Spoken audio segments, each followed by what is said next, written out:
apa sebetulnya Islamic Social Finance atau keuangan sosial syariah dan apa ya bedanya dengan keuangan komersial syariah? Untuk potensi wakaf uang atau melalui uang gitu ya, berdasarkan perhitungan dari Badan Wakaf Indonesia atau BWI, di sini ada potensi mencapai sekitar 180 triliun rupiah. Assalamualaikum warahmatullahi wabarakatuh. Selamat datang di Podcast Eksyar, podcast ekonomi dan keuangan syariah. Selamat datang di Podcast Eksyar, podcast ekonomi dan keuangan syariah. Podcast ekonomi dan keuangan syariah bersama Departemen Ekonomi dan Keuangan Syariah Bank Indonesia membahas berbagai isu menarik dan perkembangan terkait ekonomi dan keuangan syariah di Indonesia. Assalamualaikum warahmatullahi wabarakatuh. Selamat datang Sobat ISEF di acara podcast episode keempat PODKS, Podcast Ekonomi dan Keuangan Syariah bersama Departemen Ekonomi dan Keuangan Syariah Bank Indonesia. Podcast ini merupakan media yang membahas terkait dengan perkembangan dan berbagai isu menarik seputar ekonomi dan keuangan syariah di Indonesia yang juga merupakan bagian dari Indonesia Syariah Economic Festival atau ISEF 2021. ISEF 2021 Celebrate Meaningful Life. Kali ini bersama saya Ridwan Sobirin, kita akan bersama-sama membahas terkait dengan topik yang sangat hangat dan begitu ya di tengah masyarakat, terutama di kalangan Eksyar, ekonomi dan keuangan syariah, yang ini terkait dengan keuangan sosial syariah atau Islamic Social Finance. Di sini kita akan membahas bagaimana korelasinya antara sektor tersebut dengan pembangunan ekonomi yang inklusif, begitu Sobat ISEF semua. Dan untuk itu kali ini bersama saya sudah hadir narasumber kita dari Bank Indonesia, tepatnya di Departemen Ekonomi dan Keuangan Syariah, yakni Kang Ridwan Maulana Putra. Assalamualaikum Kang Ridwan. Waalaikumsalam Kang Ridwan Sobirin. Sama-sama Ridwan nih Kang. Sama-sama Ridwan kita. Aduh, sehati kita ya Wan ya. Iya betul sekali ya Kang. Okay. Kang gimana? Sehat ya Kang? Alhamdulillah sehat. Kang Ridwan gimana, sehat? Alhamdulillah sehat. Semoga kita dalam keadaan sehat selalu ya. Amin ya rabbal alamin. Sebelumnya terima kasih Kang Ridwan sudah berkenan hadir ya di tengah kesibukannya dalam acara podcast kali ini. Dan bersama-sama nih Kang Ridwan kita akan membahas terkait dengan Islamic Social Finance gitu ya, atau keuangan sosial syariah gitu. Nah mungkin Kang Ridwan untuk mengawali gitu ya podcast kita kali ini, sebelumnya kan mungkin Sobat ISEF atau mungkin saya pun gitu belum mengetahui sebetulnya ya, apa sebetulnya Islamic Social Finance atau keuangan sosial syariah dan apa ya bedanya dengan keuangan komersial syariah? Oke, baik ya. Sebelumnya saya mengucapkan terima kasih banyak nih Kang Ridwan sudah mengundang saya di acara podcast ekonomi dan keuangan syariah. Sama-sama. Ini adalah bagian dari ikhtiar kita bersama ya untuk Ya, mensiarkan ekonomi dan keuangan syariah, khususnya keuangan sosial syariah yang akan kita bahas pada hari ini. Betul. Tadi pertanyaannya adalah sebenarnya apa sih keuangan sosial syariah gitu ya? Mungkin orang-orang pernah mendengar akan hal itu tapi mungkin nggak tahu itu apa sebenarnya dan apa bedanya dengan komersial syariah gitu ya. Jadi keuangan sosial syariah ini sebenarnya adalah bagian dari sistem keuangan berdasarkan prinsip syariah yang terkait dengan pengelolaan dan pemanfaatan dana sosial syariah. Keuangan sosial syariah ini juga merupakan upaya untuk memperkuat peran keuangan syariah agar bisa menjangkau seluruh lapisan masyarakat, terutama kaum duafa dan juga mungkin ada kaum termarginalkan lainnya yang selama ini tidak bisa mengakses perbankan seperti itu. Sehingga saya menggarisbawahi kata sosial di sini, gitu ya. Ini menjadi sebuah kata kunci di mana dana-dana berbasis filantropi atau diberikan secara sukarela dengan prinsip syariah dan yang mencakup seperti zakat, gitu ya, infak, sedekah, wakaf atau biasa kita kenal sebagai ziswaf ya, singkatannya ziswaf, betul. Dan ziswaf ini juga dapat menjadi solusi ya untuk mengatasi permasalahan sosial dan lingkungan yang didukung oleh nilai kemanusiaan. Sedangkan keuangan komersial syariah ini juga sebenarnya bagian dari sistem keuangan juga berdasarkan prinsip syariah. Namun untuk keuangan komersial syariah di sini adalah mempertemukan pihak yang membutuhkan dana dengan pihak pemilik dana atau investor, baik secara langsung maupun melalui perantara dengan mengutamakan prinsip berbagi hasil dan berbagi risiko. Jadi di sini apa bedanya dengan keuangan komersial syariah? Ya di sini saya menggarisbawahi adalah ini ada beda prinsip gitu loh. Kalau tadi sosial syariah saya katakan sebelumnya ada prinsip secara sukarela gitu ya. Tapi kalau untuk yang komersial syariah di sini prinsipnya adalah ada berbagi hasil dan juga ada berbagi risiko. Seperti itu Kang Ridwan. Baik, menarik di prinsipnya ya Kang Ya, Ridwan. betul. Terutama di tadi kata sosial itu yang membedakan nih bagaimana Sobat ISEF antara keuangan komersial dan keuangan sosial ini. Ya. Tadi juga sempat Kang Ridwan tuh menyentuh ataupun menyebutkan bahwa lembaga keuangan ataupun keuangan sosial syariah ini itu menyeluruh masuk ke berbagai aspek ke lapisan seluruh lapisan masyarakat begitu ya. Betul. Nah, ini kan berarti sangat besar gitu ya sektor ini. Lalu seberapa besar sih potensi dari sektor ini gitu, Oke. Kang Ridwan? Bicara mengenai potensi gitu ya. Di sini tadi saya sempat menyinggung dari ada zakat, ada wakaf gitu ya. Betul. Kalau untuk zakat di sini saya coba melihat berdasarkan outlook dari Puskesbasnas, di mana seiring dengan pertumbuhan penduduk Muslim serta didukung dengan adanya digitalisasi itu ya. Ini pertumbuhan pengumpulan zakat nasional diproyeksikan mampu menembus 20-30% per tahun. Dengan porsi terbesarnya dari perolehan zakat tersebut potensinya, ini porsi terbesarnya bersumber dari zakat penghasilan. Bahkan dalam angka gitu ya, potensi dalam angka ini estimasi nilainya total potensi zakat itu sekitar 233,84 triliun rupiah. Dan potensi zakat penghasilan yang merupakan porsi terbesar yaitu zakat penghasilan tadi itu potensinya sekitar 139,07 triliun rupiah. Bisa dikatakan lebih dari 50% ya dari total potensi zakat tadi ya. Dan sedangkan untuk yang wakaf, untuk potensi wakaf uang atau melalui uang gitu ya, berdasarkan perhitungan dari Badan Wakaf Indonesia atau BWI, di sini ada potensi mencapai sekitar 180 triliun rupiah. Meskipun untuk realisasi sampai dengan tahun 2021 ini masih berkisar sekitar 800-an miliar rupiah. Dan masih bicara dengan potensi ya. Setelah tadi angkanya cukup fantastis ya, cukup besar sebenarnya potensi. Besar banget Kang Ridwan, ratusan triliun. Besar sekali. Kenapa bisa sebesar itu? Tadi selain memang tadi kita penduduk muslimnya banyak juga ya. Bahkan Indonesia ya, ini mungkin perlu diketahui bersama nih bahwa Indonesia ini merupakan negara paling dermawan di dunia. Ya, berdasarkan World Giving Index tahun 2021, Indonesia menduduki peringkat pertama. Dan dengan skor sekitar 69 kalau tidak salah. Dan skor itu sebenarnya lebih tinggi sekitar 10 poin dibandingkan dengan tahun 2018. Kenapa dengan tahun 2018? Karena di tahun tersebut ya, di tahun 2018 Indonesia juga menduduki peringkat pertama untuk World Giving Index-nya. Jadi bayangkan bisa 2 kali loh ini. Terus kalau misalnya saya analogikan berdasarkan rasio, dari 10 orang, lebih dari 8 orang ini menyumbangkan uang secara sukarela. Kebayangkan bagaimana? Dermawan banget ya orang Indonesia. Masya Allah, tabarakallah, ya dermawan sekali gitu. Dan tingkat sukarelawan Indonesia ini lebih dari 3 kali rata-rata global. Bisa kebayangkan, itulah kenapa potensinya bisa sebesar itu. Sehingga kalau menurut saya ini sektor dana sosial ini memiliki potensi yang besar gitu ya. Tentunya dalam rangka mendukung upaya besar masalah pembangunan, terus ada kemiskinan dan juga kesejahteraan masyarakat. Betul, ini sangat menarik sekali Sobat ISEF karena saya pun ini baru tahu ya bahwa ternyata kita itu negara pertama yang memang istilahnya paling dermawan sedunia ya Kang Ridwan. Dan itu otomatis akan membantu potensi dari ZISWAP ataupun mungkin Islamic Social Finance ini ya. Yang memang ini kan berlandaskan pada kedermawanan charity gitu ya, filantropi kayak gitu. Baik. Dan mungkin untuk mencapai potensi tersebut begitu ya, mungkin perlu ada instrumen ataupun mungkin tools yang ada dalam sektor ini. Nah kalau boleh tahu, apakah ada instrumen-instrumen yang ada di sektor ini Kang Ridwan? Ya, bicara mengenai keuangan sosial syariah, sebenarnya untuk instrumennya itu tadi yang sempat saya sampaikan sebelumnya, ZISWAF tadi ya. Zakat, infak, sedekah dan wakaf. Sebenarnya itu adalah instrumen dari keuangan sosial syariah. Juga sebenarnya ada juga instrumen yang merupakan integrasi ya, dari keuangan komersial syariah dan sosial syariah. Itu juga ada instrumen integrasi dari kedua hal tersebut. Seperti itu Kang Ridwan. Oke, Kang Ridwan tadi kan juga sudah sempat dibahas begitu bagaimana adanya sebuah inovasi untuk mengintegrasikan antara keuangan sosial syariah dengan keuangan komersial syariah gitu ya. Betul. Nah itu kalau boleh tahu seperti apa bentuknya Kang Ridwan? Program ya. Jadi terkait dengan program sinergi keuangan komersial dan juga sosial syariah, di sini adalah di mana Bank Indonesia ini mendukung pengembangan instrumen cash wakaf link sukuk atau CWLS yang merupakan integrasi dari keuangan komersial dan sosial syariah.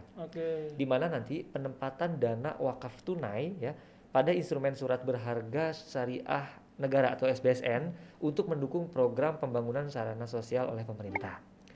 Dan skema CWLS ini juga disusun oleh pemerintah bersama Kementerian Keuangan, ada Badan Wakaf Indonesia, Kementerian Agama, OJK, dan tentunya Bank Indonesia. Ini bersama-sama untuk mendorong inovasi dan pengembangan di bidang keuangan dan juga investasi sosial syariah di Indonesia.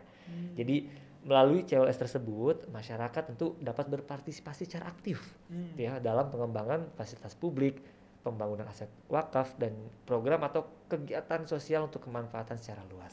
Seperti itu kan.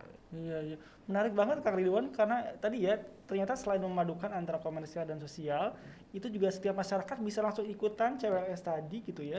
Dan ternyata emang langsung dikaitkan dengan SBSN dan juga pembangunan negara ekonomi ya seperti itu. Betul. Oke, tapi kalau misalkan untuk instrumen lain seperti tadi ZISWAF gitu ya, itu bagaimana korelasinya dengan konteks pembangunan ekonomi nasional yang inklusif itu? Oke, baik. Tadi ya yang ZISWAF tadi itu ya. Di sini berdasarkan pemahaman saya gitu ya, ZISWAF ini merupakan instrumen dari keuangan sosial syariah yang dapat menjadi solusi yang efektif dan nyata dalam mendukung program ekonomi nasional. Kenapa? Karena misalnya di zakat, untuk yang zakat, ini zakat itu dapat mendorong daya beli, dalam hal ini adalah mendorong konsumsi. Seperti itu. Sedangkan untuk infak, sedekah, dan wakaf gitu ya, infak, sedekah, wakaf ini dapat mendorong dari sisi produksinya melalui pemberdayaan, biaya rendah, dan juga infrastrukturnya. Bahkan dapat menjadi sumber pembiayaan keuangan mikro syariah dan juga pembiayaan komersial syariah tadi seperti CWLS. Betul. Sehingga keuangan sosial syariah ini bukan hanya mendorong inklusi ekonomi atau keterlibatan masyarakat dalam aktivitas produktif ekonomi, melainkan juga inklusi pertumbuhan ya, atau kontribusi pertumbuhan ekonomi yang tujuan akhirnya nanti adalah dapat meningkatkan kesejahteraan masyarakat. Saya jadi terlihat juga nih Kang Ridwan bahwa betul ya hal-hal sederhana seperti zakat ataupun mungkin sedekah gitu yang sering kita lakukan sehari-hari, ternyata Sobat ISEF itu kalau dilihat dari sisi ekonomi itu sangat komplit gitu ya. Dia ada sisi supply-nya, dari sisi demand-nya, sehingga sektor Islamic Social Finance ini sangat komplit gitu ya. Nah, kekompletan ini sebetulnya dihasilkan melalui produk-produk apa saja nih Kang Ridwan kalau boleh tahu? Terkait dengan produk gitu ya, sebenarnya produk atau program gitu ya, program yang memang terkait dengan pengembangan keuangan sosial syariah ini sebenarnya ditempuh oleh berbagai strategi utama ya. Ada banyak strateginya lah istilahnya. Tapi di sini saya ingin meng-highlight salah satunya adalah terkait strategi pengembangan penguatan kelembagaan dan juga tata kelola keuangan sosial syariah seperti itu. Di mana strategi tersebut ini dilakukan melalui program pengembangan yang fokus pada peningkatan kapabilitas dan juga transparansi lembaga keuangan sosial syariah. Jadi implementasi program ini ditempuh melalui pengembangan zakat core principle dan juga wakaf core principle atau WCP. Hal ini penting. Kenapa bisa penting? Karena ini bisa memperkuat tata kelola demi meningkatkan kepercayaan masyarakat. Nah, ini kan sebuah hal yang penting ya, ada kepercayaan dari masyarakat atas lembaga keuangan sosial syariah yang tentu ujungnya nanti ini akan membantu pembangunan ekonomi yang inklusif seperti itu. Dan tadi mungkin dari sisi strategi dalam hal pengembangannya gitu ya. Namun sebenarnya dari sisi Amil dan juga mungkin dari Nazirnya itu sendiri, ini juga mereka punya berbagai program-program gitu ya, yang dapat membantu pembangunan ekonomi inklusif. Gitu ya. Contohnya di BWI itu ada proyek wakaf produktif Indonesia. Ya, di mana misalnya di dalam proyek wakaf produk Indonesia itu misalnya pembangunan rumah sakit untuk pelayanan kesehatan bagi kaum duafa. Lalu ada juga tadi kita bahas terkait CWLS, itu CWLS untuk pembangunan rumah sakit mata Ahmad Wardi di Serang, Banten. Lah begitu juga dengan Basnas, di mana Basnas sendiri juga punya banyak program gitu ya yang terkait dengan kemanusiaan, pendidikan dalam hal ini beasiswa, hingga pemberdayaan ekonomi seperti pendampingan lembaga pemberdayaan ekonomi mustahil Basnas seperti itu. Kang Ridwan. Betul. Jadi memang ternyata tidak hanya di satu institusi saja ya, tapi Iya, betul. seluruh institusi yang terkait dengan GSOF ini mereka Betul. juga punya berbagai program gitu Iya, yang masing-masing gitu. Iya, dari Amil ataupun dari Nazila sendiri juga punya program sendiri, betul. Baik, menarik. Dan ternyata kan banyak nih Kang Ridwan ya gitu program-program dari masing-masing instansi, dari even dari amilnya masing-masing gitu ya. Ya. Itu kalau gitu mungkin banyak ya challenges atau mungkin tantangan di sektor ini gitu. Ya, betul. Itu apa aja sih kalau boleh tahu nih Kang Ya, Ridwan? di sini saya coba meng-highlight 4 hal ya yang menjadi tantangan bagi pengembangan keuangan sosial syariah itu sendiri. Ya. Yang pertama itu adalah masih terbatasnya literasi masyarakat khususnya mengenai keuangan sosial syariah. Literasi bisa katakan ini adalah basicnya gitu ya. Pengetahuan gitu ya? Ya, pengetahuan betul, orang. pengetahuan. Tanpa masyarakat mengetahui gitu ya tentang apa itu keuangan sosial syariah ya mungkin mereka jadi tidak ingin gitu mungkin terjun langsung dalam hal keuangan sosial syariah tersebut. Lalu yang kedua adalah belum optimalnya governance atau tata kelola dan juga kapabilitas lembaga keuangan sosial syariah dalam memobilisasi dana sosial syariahnya. Lalu yang ketiga adalah keterbatasan infrastruktur dan pemanfaatan teknologi. Terlebih kita ketahui bersama ya, di saat pandemi ini kan kita agak terbatas ya untuk melakukan pertemuan secara fisik sehingga diperlukan semacam teknologi gitu ya, walaupun tidak bertemu tapi tetap kita bisa melakukan zakat, infak, sedekah dan juga wakaf seperti itu Kang Ridwan. Dan yang terakhir itu adalah pengembangan terkait dengan pengembangan inovasi produk sosial syariahnya maupun integrasi dengan komersial syariah harus lebih variatif dan juga market friendly seperti itu. Ada 4 ya, dari literasi sampai dengan tadi yang apa yang governance, Ya, kemudian tadi yang betul. inovasi, dan, ya. Iya, dan inovasinya juga betul Itu penting. jadi challenges ternyata di sektor ini agar bisa tadi membantu untuk membantu pertumbuhan ekonomi yang inklusif ke depannya ya Kang. Ya, itu harapan terakhir seperti itu Kang. Betul. Oke, kemudian untuk tadi mungkin mengaddress begitu ya berbagai challenges tadi, itu apakah di setiap instansi mungkin termasuk di Bank Indonesia di mana Kang Ridwan bekerja, apakah sudah punya program-program untuk memajukan sektor Islamic Social Finance ini Kang Ridwan? Ya, jadi terkait dengan program-program ya atau rencana program yang akan dilakukan ke depan gitu ya dalam hal upaya untuk pengembangan keuangan sosial syariah ini, itu diantaranya Bank Indonesia ini bersama Basnas misalnya ya. Bank Indonesia bersama Basnas ini mendorong penguatan kelembagaan dan tata kelola zakat melalui implementasi zakat core principle pada organisasi pengelola zakat atau PZ. Lalu Bank Indonesia bersama BWI ini untuk mendorong penguatan kelembagaan dan juga tata kelola wakaf melalui implementasi wakaf core principle pada lembaga nazirnya. Lalu ada juga dukungan pengembangan integrasi data zakat nasional. Ini bersama KNEKS, Kementerian Agama, Basnas, hingga asosiasi-asosiasi yang terkait. Terus juga ada hingga kedukungan dalam pengembangan dan perluasan implementasi instrumen integrasi keuangan sosial syariah sebagai alternatif pembiayaan usaha syariah. Tadi yang CWS tadi Ya, ya? betul, salah satu itu. Bersama dengan Kementerian Keuangan, Badan Wakaf Indonesia, Kementerian Agama, dan juga OJK. Jadi intinya adalah Bank Indonesia ini banyak berkolaborasi dengan otoritas dan pihak-pihak terkait gitu ya, lembaga atau institusi lainnya yang sebenarnya juga mereka punya program pengembangan keuangan sosial syariah juga, ada rencana juga ke depannya gitu ya. Misalnya Kementerian Keuangan gitu ya, yang sedang melakukan pengembangan instrumen cash wakaf link sukuk untuk yang retail, di mana Bank Indonesia dan otoritas atau serta lembaga atau institusi lainnya ini juga turut diundang, diikut sertakan gitu ya dalam beberapa kali pertemuan FGD-nya dengan Kemenkeu. Jadi ya hal tersebut menunjukkan gitu ya, menggambarkan adanya upaya dari berbagai pihak, upaya bersama lah istilahnya ya, upaya bersama dari berbagai pihak terkait dengan pengembangan keuangan sosial syariah ke depannya seperti itu Kang Ridwan. Betul.